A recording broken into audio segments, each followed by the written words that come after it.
What's up? Ang up, tubig, baha, pagnanakaw, korupsyon, yun ang mataas sa Pilipinas. What's down? Ang down, ang babang-baba, yung mga Pilipino. Kaya sa ngalan ng lahat ng mga kapwa ko artistang nasa entablado ngayon, pati na rin yung mga artistang nasa baba at nasa iba't ibang lugar na nakikisama sa amin, binabati po namin kayong lahat. Mabuhay kayo, mga kapwa namin Pilipinong nanakawan ng gobyerno. Mabuhay kayo. Yan ang pagbati natin sa isa't isa.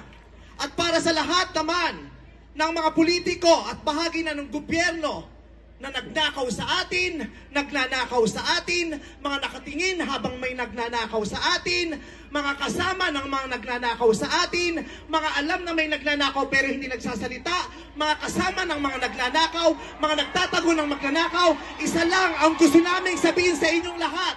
Patawad kay Father pero putang ina ninyo! Kaputa-putahan ng mga putang ina nyo! Katatapos lang ng misa, pero Panginoon, patawarin nyo kami, pero totoo yan. Ito ang wika ng lahat ng mga Pilipinong ninakawan, putang ina nyo! Putang ina nyo! Putang ina nyo! Putang ina nyo! Putang ina nyo!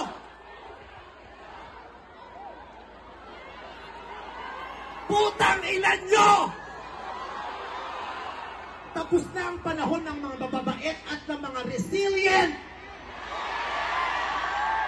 Ang mga mababait, ginago. Ang mga resilient, tinarantado. Hindi nauubra sa atin yung bait-baitan, kimi-kimian, tahimik-tahimikan, patawad pero hindi po. Hindi ko sisimplihan, hindi ko babaitan ang mensahe ko ngayon dahil hindi naman sila mababait.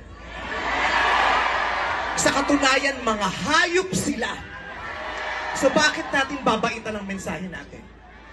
Hindi natin kakalmahan ang mga salita at kilos natin dahil deserve nila ang galit, ang pikon at poot ng mga nanakawang Pilipino. Hindi tayo pwedeng kumalma. Hindi pwedeng iiyak lang. Hindi pwedeng magtitiis lang, hindi tayo kakalma. Hindi ko kayang maging magalang sa kanila dahil mga bastos sila. Mga salaula sila at mga baboy sila. Hindi natin kayang maging mabait sa kanila dahil mga walang ya sila. Hindi pwede. Hindi pwede. Yung mabait ka lang, mabuting asal ka. Hindi uubra sa kanila ang mabuting asal at mabait lang kasi nga mga demonyo sila. Kaya tama yan. Sumigaw lahat ng galit. Lahat ng galit na galit.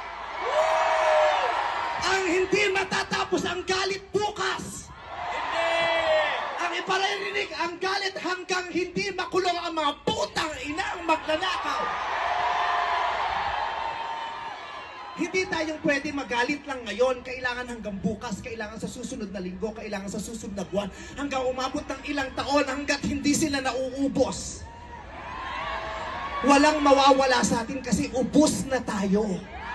Kaya ang gagawin natin ngayon ay babawi na